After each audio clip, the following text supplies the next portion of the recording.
Hello friends, स्वागत है आप सभी का हमारे और आपके इस प्यारे से यूट्यूब चैनल उम्मीदों का प्रभात में, जहां आपको मिलती हैं लाइफ से जुड़ी हुई ऐसी जानकारियां जो आपको लाइफ में बहुत काम आती हैं। जी हाँ फ्रेंड्स, हमारा यानी कि उम्मीदों का प्रभात का हमेशा ये प्रयास रहता है कि हम आपको ऐसे कंटेंट प्रोवाइड कराएं, ऐसे आपको नॉलेजेबल वीडियो उपलब्ध करवाएं जिसमें आपको काफी नॉलेज मिले और वो आपके लाइफ में काम आए। तो इसलिए फ्रेंड्स, अगर आप नए हैं तो बिल्कुल भी सब्सक्राइब नहीं कीजिएगा, पहले हमारे 2-4 वीडियोस देखिए, हमारी विचारधारा को समझिए, फिर आपके जो मन में आए वो आप कर सकते हैं। तो आज का ये वीडियो बहुत ही नॉलेजेबल है और इस वीडियो को शुरू से लेकर लास्ट तक देखिएगा। और ये वीडियो किसी की प्रेरणा पर, किसी के कमेंट पर आधारित है और वो कमेंट है सूरज सोनी जी का। सूरज सोनी जी का कमेंट आपको स्क्रीन पर दिख रहा होगा, जिसमें उन्होंने कहा है कि सर, सोने चांदी में जो गहनदारी होता है, जो कि लोग जो है सुनार के यहाँ जो सामान रख के कुछ जो पैसे लिए जाते हैं, उनका जो ब्याज वगैरह होता है, उसके बारे में आप हमें बताइए। इसके अलावा इश्का तिवारी ने भी कमेंट किया था, 1 दिन और 15 दिन का इंटरेस्ट निकालना, जो कि आई बटन में आपको वीडियो दिख रहा है, आप देख सकते हैं। इसके अलावा उन्होंने और भी कुछ कहा था, सुनार जो गोल्ड रखने पर इंटरेस्ट लगाते हैं वो भी बताइए, उसका भी वीडियो बनाइए। जी हाँ फ्रेंड्स, मैं एक बार फिर से आपसे ये निवेदन करता हूँ कि इस वीडियो को शुरू से लेकर लास्ट तक जरूर देखिएगा, क्योंकि इस वीडियो में मैं आपको एक राज की बात भी बताने वाला हूँ। तो फ्रेंड्स, यहाँ पर मैं आपसे सबसे पहले तो यही चर्चा करना चाहूंगा कि अगर कोई भी पर्सन, कोई भी व्यक्ति है, तो उस व्यक्ति का जीवन होता है, उस व्यक्ति का क्या होता है, जीवन होता है। और जीवन में क्या होते हैं, जीवन में उसका होता है परिवार होता है, ठीक है। जीवन में क्या होता है, परिवार होता है, और परिवार में क्या होते हैं, बेटा होता है और बेटी होती है।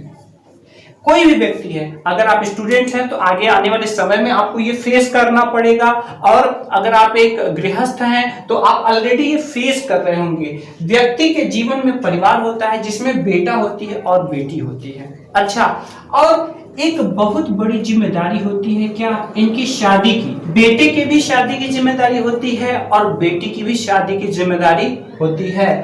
बेटी की जो शादी होती है वहां पर क्या होता है, वहां पर भाई जो भी है, भाई बेटियों की शादियों में पैसे तो लगते ही हैं, और बेटे की शादी है तो वहां पे भी पैसे लगते हैं। यहाँ पर जो पैसे लगते हैं भाई, अक्सर जो माता पिता होते हैं, अपने बच्चे की नई जिंदगी की शुरुआत हो रही है, तो बेटी की शादी में क्या होता है, बहुत सारा सामान वो दहेज में देते हैं। फ्रेंड्स, यहाँ आप ये नहीं समझिएगा कि मैं दहेज प्रथा को प्रमोट कर रहा हूं, ऐसी कोई बात नहीं है। ये तो बहुत ही कम हो गया है, अब पहले की अपेक्षा लोग जब शिक्षित हो रहे हैं तो बहुत कम हो गया है। लेकिन मैं एक नॉर्मल व्यू बता रहा हूं जो हमारे भारतीय समाज में अक्सर होता है।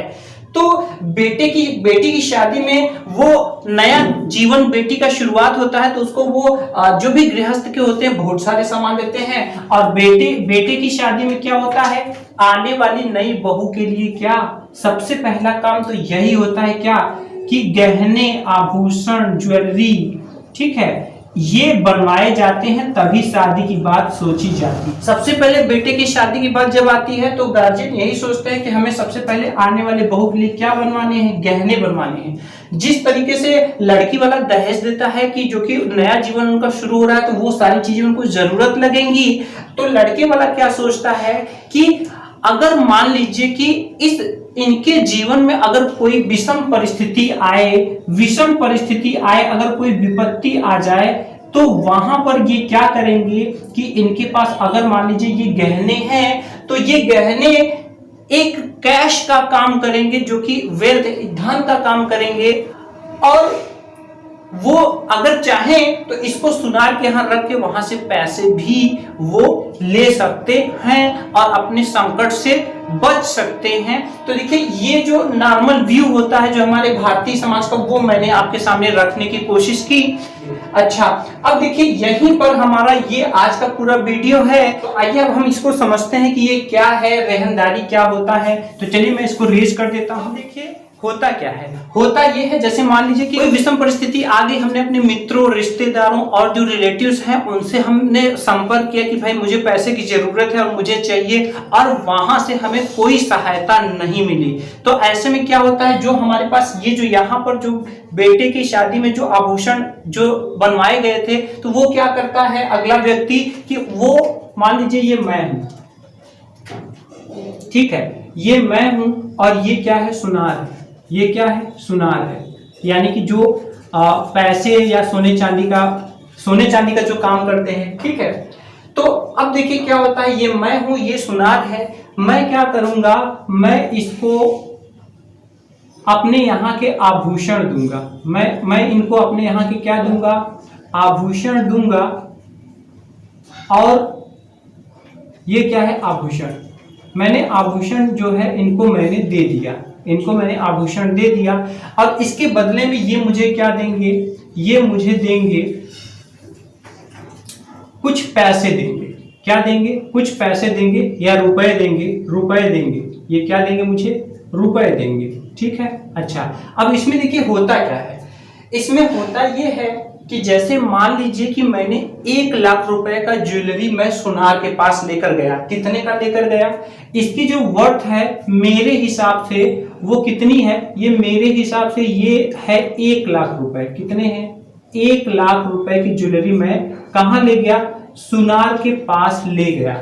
अब 1 लाख रुपए की जब मैं सुनार के पास ले जाऊंगा तो वो जो ज्वेलरी होगी वो 1 लाख की सुनार अपने हिसाब से नहीं मानेगा, क्यों, क्योंकि उसमें कुछ सुनारी का जो मतलब जो कारीगरी होता है और जो तमाम जो फायदे होते हैं यानी बेनिफिट भी उसमें जुड़ा होता है। ये बेनिफिट के साथ 1 लाख रुपए का मैं समझ रहा था, लेकिन जब मैं इसी चीज को सुनार के पास ले जाऊंगा तो ये कितना समझेंगे उसको, ये उसको मान लीजिए एक मोटा हिसाब मैं आपको बता रहा हूं 80,000 रुपए का, कितने का समझेंगे, 80,000 रुपए का ये समझेंगे सुनार। 1 लाख रुपए तो मेरे हिसाब से थे, मैंने खरीदे थे उसके हिसाब से, लेकिन जब मैं उसी चीज को सुनार के पास ले गया तो ये मात्र उसको 80,000 रुपए का समझेंगे, ठीक है। अच्छा, अब होगा क्या, 80,000 रुपए का ये समझेंगे, इनके लिए वो ये आभूषण 80,000 का है। अब ये हमें जो रुपए देंगे, ये जो रुपए देंगे वो रुपए कम से कम देने की कोशिश करेंगे, कम से कम, मतलब हो सकता है वो 50% हमें इसका दे दे 80,000 रुपए का, और मैक्सिमम यही होता है, मैक्सिमम यही होता है। बहुत ज्यादा पकड़ है तो वो इससे कम ही देने की कोशिश करेंगे, बहुत ज्यादा पकड़ है तो 60% दे देंगे, बहुत ज्यादा पकड़ है तो 70% दे देंगे, लेकिन कोशिश उनकी यही रहती है कि हम हाफ दें, जितने का धन है उसका आधा हम दें। तो अब यहां पर देखिए कितना वो देंगे हमें, 40,000 रुपए, कितना देंगे, 40,000 रुपए, ठीक है। अब मान लीजिए कि ये हिसाब आज से शुरू हो रहा है, कब से शुरू हो रहा है, आज से। अब आज से ये हिसाब शुरू हो रहा है तो आज मैंने इनके यहाँ आभूषण रख दिया और इन्होंने 40,000 रुपए हमको दे दिए, और 40,000 रुपए देने के बाद अब होगा क्या, यहां पर जो इनका परसेंटेज होगा वो 3% प्रति माह होगा, क्या होगा, 3% प्रति माह, जिसको कि अगर हम अपने भाषा में कहें तो 3 रुपए सैकड़े कह सकते हैं, क्या कह सकते हैं, 3 रुपए सैकड़े, ठीक है। अच्छा, अब 3 रुपए सैकड़े, तो पहले इधर हम बात कर लेते हैं, इसके बाद यहां बात करेंगे, ठीक है।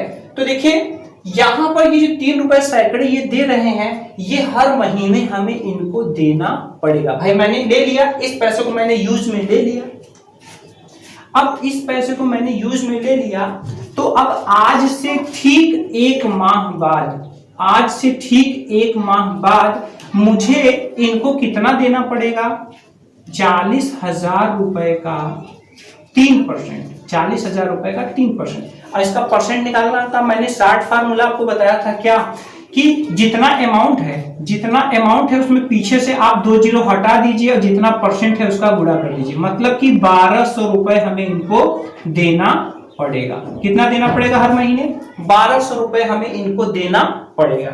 अच्छा, अब इधर ये हमारा हिसाब चलता ही रहेगा और इधर हम इनको हर महीने उसी डेट पर हम इनके यहाँ ब्याज पहुंचाते भी रहेंगे। अब होगा क्या, मान लीजिए ये हम देते जा रहे हैं। अगर हमें ये पूरा सिस्टम खत्म करना है तो उसमें हमें करना क्या पड़ेगा कि हमें इनको ये 40,000 रुपए मूलधन और मान लीजिए उस समय तक का जो ब्याज रहेगा, खत्म करने के लिए क्या करना पड़ेगा, हम चाहते हैं समाप्त हो जाए ये और हमारा जो आभूषण है वो हमें मिल जाए। तो अब होगा क्या, यहां पर होगा ये कि ये जो 40,000 रुपए इन्होंने हमें मूलधन के रूप में दिए थे, ये प्लस इसका जो ब्याज है। अच्छा, ये भी हो सकता है कि मान लीजिए हम बहुत मुसीबत में हो, ब्याज भी ना पे कर पा रहे हो, तो जितना भी समय बीता रहेगा उतने समय तक का इस हिसाब से ब्याज और प्लस ये हमारा मूलधन जब हम इनको लौटा देंगे तब ये हमारा जो आभूषण इनके पास रखा हुआ था वो हमें भी लौटा देंगे। ठीक है, तो ये पूरा सिस्टम होता है। अच्छा, अब यहां पर समझने वाली बात क्या है, यहां पर समझने वाली बात है कि अगर देखिए 3% मासिक है, ये इनका ब्याज क्या है, 3% मासिक है। अगर इसे हम वार्षिक में बदले तो हमें देखिए एक साल में कितने महीने, 12 महीने, तो हमें 12 महीने में एक साल हमारा हो जाएगा। तो इधर 12 का गुणा करेंगे तो इधर भी 12 का गुणा करना पड़ेगा। तो ये हो गया 12 36% एक साल में। 36% कितना हो गया, साल भर में। एक साल में कितना हो गया, 36% हो गया। ठीक है, तो अच्छा अब देखिए अगर हम 100% तक पहुंचने की कोशिश करें तो देखिए इसमें हम 3 का गुणा करते हैं, यानी एक साल में 36% तो 2 साल में 72 और 3 साल में कितना हो जाएगा, 3 साल में हो जाएगा 108%। कितना हो जाएगा, 108%। इसका मतलब समझिए जरा, 100% का मतलब होता है पूरा पूरा वही। जैसे 40,000 रुपए है, अब यहाँ पे ये 40,000 रुपए है, तो मान लीजिए ये हमें लिए हुए 3 साल बीत गए। अब 3 साल अगर समय बीत गया तो 3 साल में जो हमारा ब्याज है वो 108% हो जाएगा। यानी कि इसका मतलब ये हुआ, अगर इसको मोटी मोटा हम 100 ही मान लें तो इसका मतलब ये हुआ कि 3 साल के बाद ये जो मैंने 40,000 रुपए लिए थे, अब ये 40,000 रुपए ये और इसका ब्याज भी 40,000 रुपए, यानी उतना ही हो गया, यानी 40 से 80,000 रुपए गया। तो अब समझिएगा जरा, यहां पर होता क्या है, होता ये है कि जो सुनार लोग होते हैं तो यहां पर ये 50% मैंने इसीलिए बताया कि अगर वो 3 साल तक ब्याज न भी दे पाए, अगर न भी दे पाए तब पर भी 3 साल में इनके पास 80,000 रुपए का धन था, अगर वो न भी छुड़ा पाए तो इनका इसी से ब्याज की रिकवरी हो जाएगी। और यही इसका फैक्ट है कि यहां पर जो 3% मासिक ये जो रखा गया है, और ये देखिए ये जो परसेंट है ये ऑल इंडिया हर जगह के लिए रखा गया है। अब इसमें क्या है इसको समझ लीजिए, फिर समझते हैं। तो देखिए ये यहाँ पे 3% इसलिए रखा है कि इस हिसाब से 3 साल में जो इनका जो पैसा होता है वो धन क्या होता है, 3 साल में 2 गुना हो जाता है। 3 साल में कितना हो जाता है, 2 गुना हो जाता है। अगर नॉर्मली अगर ऐसे बात करें तो देखिए बैंक में रखने पर ये कम से कम 9-10 साल लग जाते हैं, 9-10 साल लग जाते हैं बैंक में। अगर आप किसी कंपनी में जमा करते हैं जैसे कि सहारा या फिर अन्य ऐसे तरीके से, तो वहां पर आपके 6 साल में जो है दुगना होंगे। लेकिन यहां पर आपका क्या हो रहा है, रेहनदारी वाले हिसाब में ये 3 साल में ही दुगना हो जा रहा है, आप देख रहे हैं। ठीक है, तो ये भी काम उनका साइड में होता है। ठीक है, अच्छा अब यहां पर ये 3% मासिक ऑल इंडिया चलता है, लेकिन अगर आपके क्षेत्र में कुछ और हो तो आप कमेंट बॉक्स में कमेंट कर सकते हैं। मेरी जहां तक जानकारी है मैं आपको दे रहा हूं। अब ये 3% में हिसाब क्या होता है, 3% में हिसाब ये होता है कि बहुत ज्यादा अगर क्लोज है, जो सुनार है वो बहुत ज्यादा क्लोज है, तो ये जरूरी नहीं है, ये पत्थर की लकीर नहीं है, ये जो परसेंटेज है अपने अनुसार थोड़ा वेरी भी कर सकता है। यानी कि वो चाहे अगर क्लोज है तो ये 2.5% में भी आपको मिल सकता है। अगर बहुत ही ज्यादा फैमिली रिलेशन है, अगर बहुत ज्यादा क्लोज है तो वो 2% में भी दे सकते हैं। ठीक है, तो ये अपने ऊपर निर्भर करता है। जैसे यहाँ पे मैंने बताया कि जैसे 50% तो नियम है, लेकिन और इससे कम ही कोशिश करते हैं। वो चाहते हैं कि कम से कम हो, वो चाहे कि 10% 20% ही पैसा देना पड़े, क्यों? क्योंकि अगर मान लीजिए ब्याज नहीं पे आया तो हमारा उसका जो है रिकवरी हो जाएगा, लेकिन नॉर्मली पे ये 50 पे चलता है और यहाँ ये 3 पे चलता है, ये हिसाब है इसका। ठीक है, तो इस तरीके से आपने देखा कि 3 साल में उनका धन दूना हो गया। अगर वो ना भी दे पाए तो यहां पर उनका धन दूना हो गया और उनकी पूरी रिकवरी इसमें हो जाएगी, यानी कि 40,000 रुपए उनको मूलधन भी मिल जाएगा 3 साल का और ब्याज भी इसमें मिल जाएगा। ठीक है, ये चीज। अच्छा, दूसरी चीज या दूसरा पक्ष इस हिसाब का क्या है? दूसरा पक्ष इस हिसाब का ये है कि मान लीजिए कि अगला व्यक्ति 4-5 साल तक नहीं छुड़ा पाया, 4-5 साल तक वो छुड़ा नहीं पाया,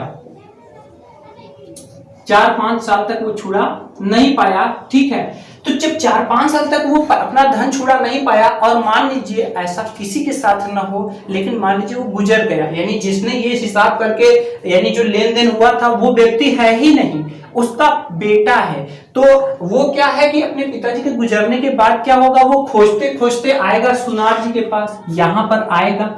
अब यहाँ पर आएगा तो कहेगा कि हमारे पिताजी ने आपके यहाँ कुछ ऐसे ऐसे रखा है, तो वो फिर उसकी पर्ची निकालेंगे, अपना हिसाब देखेंगे और वो इसको क्या बताएंगे, वो इसको बताएंगे मूलधन कि इतने रुपए आपने आपके पिताजी ने लिए थे मुझसे और उसका ब्याज इतना रुपया अब तक का हो रहा है, यानी जिस दिन वो लड़का जाएगा उनके पास उस दिन तक का मूलधन मतलब ब्याज और प्लस ये मूलधन, ये उसको बताएंगे। और अगर वो बच्चा उसको क्या करता है, अगर वो बच्चा उसको उनको पैड करेगा तब वो सामान उनको दे देंगे। अब यहाँ पर एक पॉइंट क्या है, वो बहुत ही मेन पॉइंट है, इसको भी समझिएगा जरा।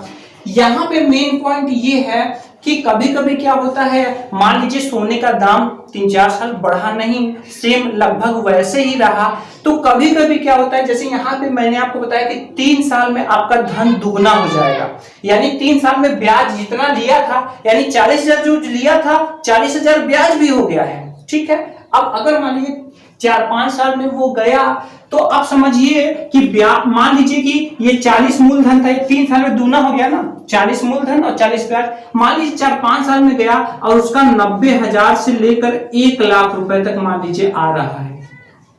कितना आ रहा है? 90 से लेकर 1 लाख रुपए तक उसका टोटल हमें सुनार को देने के लिए हिसाब बन गया।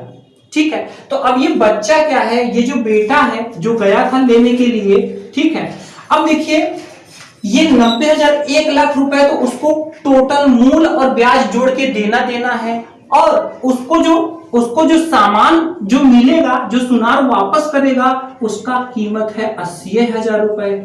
उसका कीमत क्या है, यानी ये मिलेगा और उसको पेड करना है इतना, यानी 90,000 से लेकर 1 लाख रुपए तक पेड करना है और मिल रहा है 80,000 का ही सामान। तो अब यहां पर बेटे की पॉलिसी क्या होगी, यानी बेटा क्या सोचेगा, बेटा इसको छुड़ाएगा ही नहीं, बेटा इसको छुड़ाएगा ही नहीं। क्यों? क्योंकि 1 लाख रुपए देकर उसको 80,000 रुपए का ही सामान वापस हो रहा है।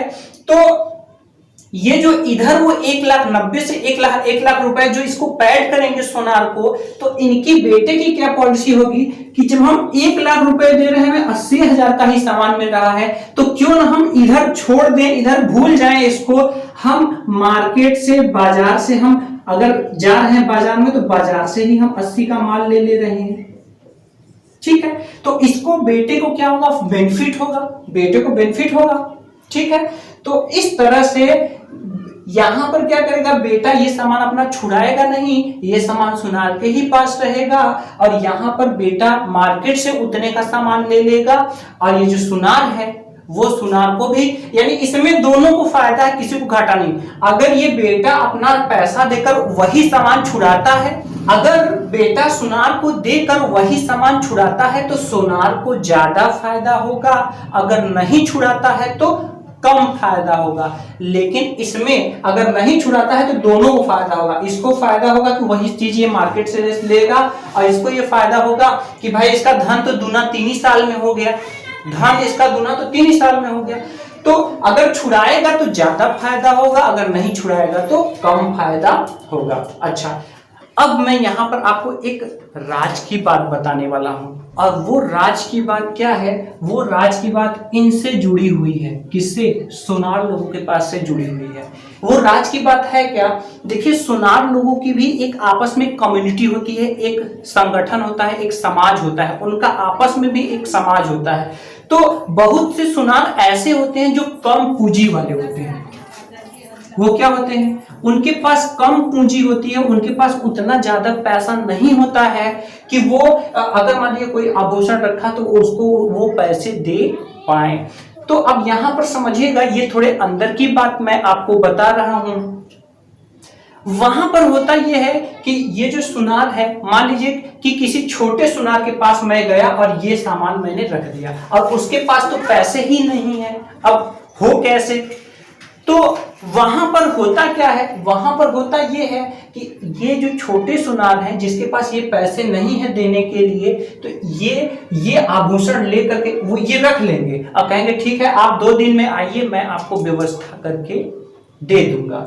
तो अब ये यही आभूषण लेकर के जाएंगे बड़े सुनार के पास, यानी जो उनकी कम्युनिटी है, जो उनका गोल है, जो उनका संगठन है, ठीक है, वो जाएंगे बड़े सुनार के पास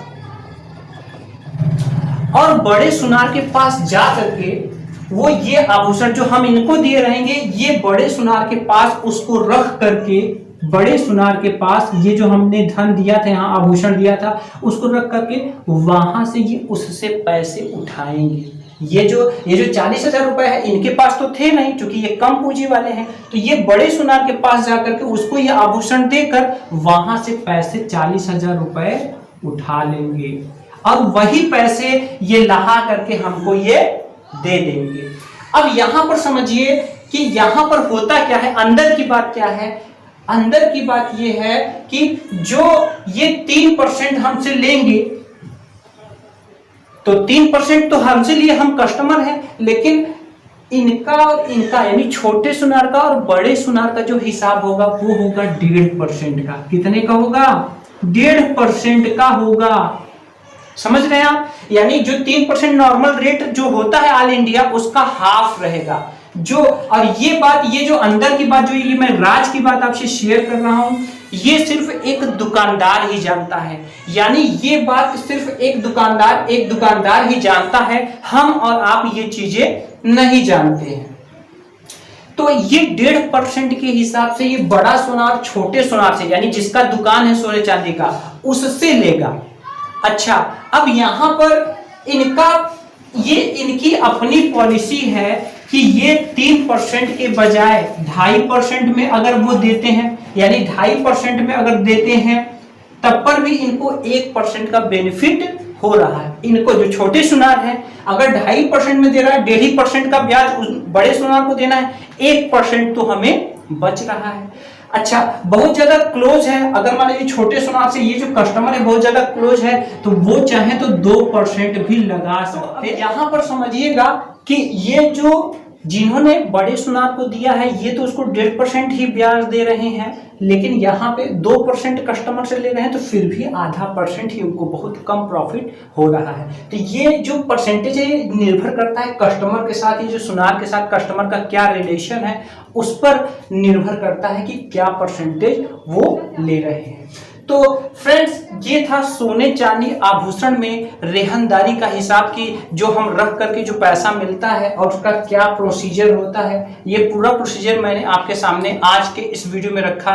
उम्मीद है फ्रेंड्स आपको समझ आया होगा, आपको काफी नॉलेज मिला होगा और आगे आप जीवन में अगर कभी भी आपके इस तरह की परेशानी को फेस करना पड़े तो जो इसमें जो पॉइंट्स है वो पॉइंट्स आप जानते रहेंगे, तो आप क्या है कि अपना लाभ कर सकते हैं, अपना बचत कर सकते हैं और किसी भी प्रकार से व्यर्थ में आपका पैसा नहीं जाएगा। तो मिलते हैं अगले वीडियो में किसी और इंटरेस्टिंग टॉपिक के साथ। Thanks for watching. Social media पर भी आप हमें फॉलो कर सकते हैं। आपको क्या करना है, आपको लिखना है फेसबुक और इंस्टाग्राम पर सिर्फ उम्मीदों का प्रभात। Thanks for watching.